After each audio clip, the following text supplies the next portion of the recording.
Hey folks, it's Nikki. Today is V-3 for me. It's the 29th of June, 2010. It's Tuesday, and I've got surgery on Friday. So that's that. Today's shout out is to my little friend Mandy. Hey Mandy.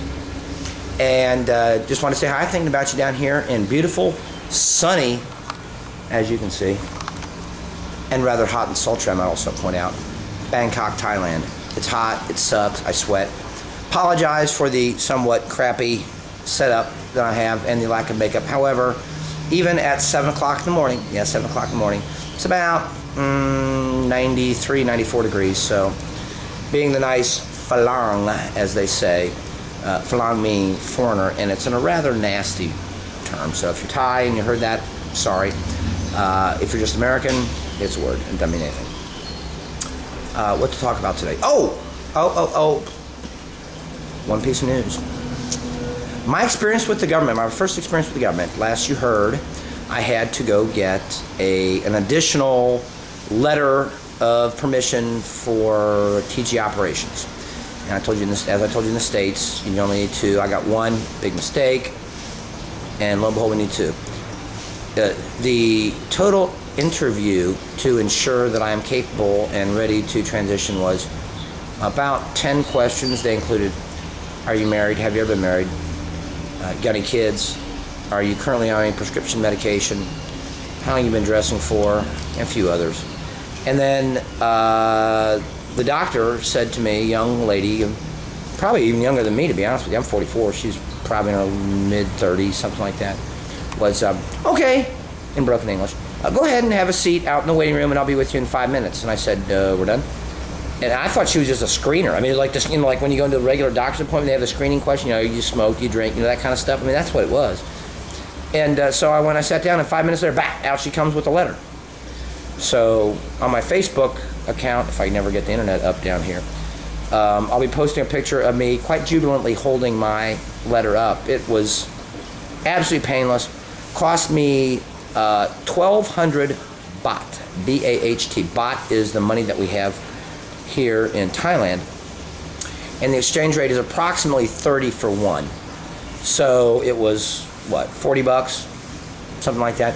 I know my doctor, who I went to for my first letter, was $190 per hour for, I think, 5 visits, something like that.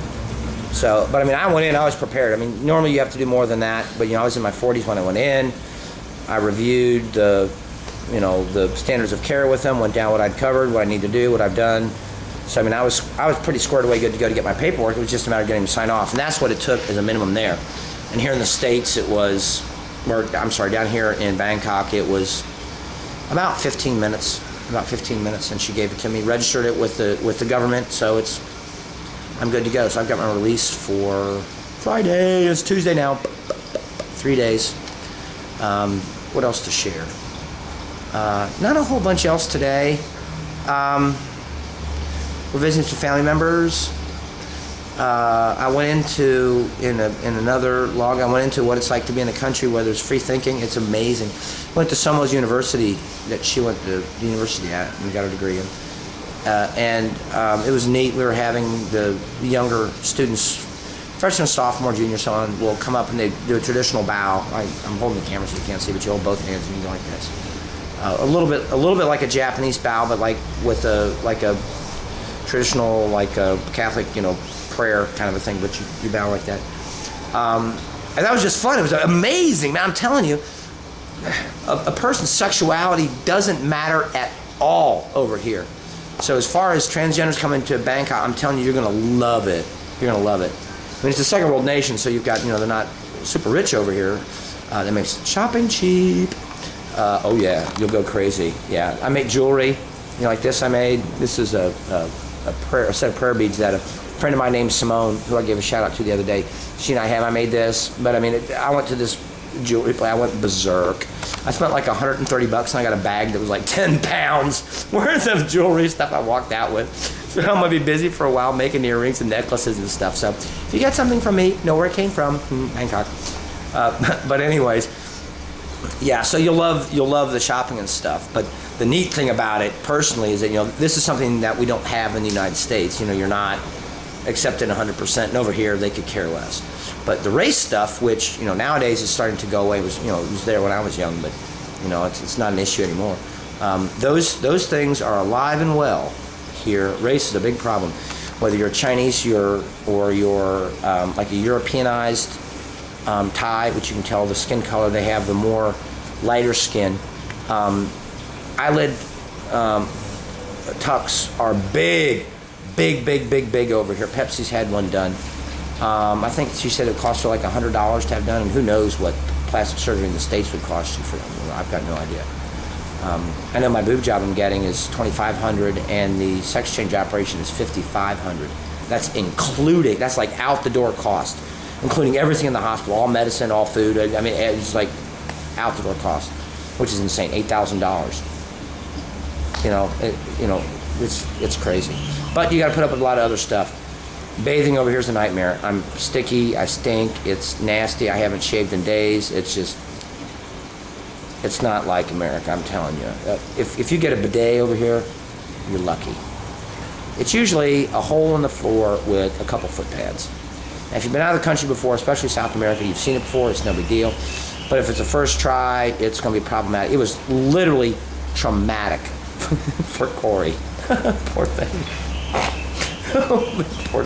But she got by, and we got some paper. We got some toilet paper. But anyways, so anyway, things are going well in Bangkok for myself. Nervous, not really. Just nervous in that I'm in a foreign country and doing something I've never done before. Anticipation, very high. Worried, no. If I die on the table, I've had a full life. Things have been good. Ain't gonna happen. But if it does, it does. There's no big deal. Yeah, I'm happy with myself. I'm happy where I am. I'm where I need to be right now. Bangkok, getting a sex change operation. When I come back, I can be the person that has been in me for years and years. So it's very. There's a kind of a subtle peace that you feel when you get this close to transition, and it's everything is good, and I don't feel the stresses that I felt in the States over being what I am and who I am. You don't feel them down here, so that made it a little bit easier. I've seen a couple transgendered. Saw one transgender American that I knew. I won't give her name, but saw you up at the hospital, walked in the door, I waved to you. So certainly other American visitors than myself are down here, which is nice. Nothing else to add. The weather sucks. It's hot. It's winter down here. I'm below the equator. So what's nice and beautiful in the United States right now, warm a bit, is real bad down here. And it's sufficiently tropical that it's a jungle. It's a jungle. But we're getting by. I'm rambling, as Corey would say. Nikki, you're rambling. I'm rambling. Imagine that. Anyways, shouts to all my peeps and my friends. Hope you're enjoying this video log that I'm doing. If you have any comments, questions, or concerns, please contact me, stockingcpl@yahoo.com. See you, folks. Everybody have a blessed day, and I hope your voyage is as fulfilling as mine has been so far. Bye now.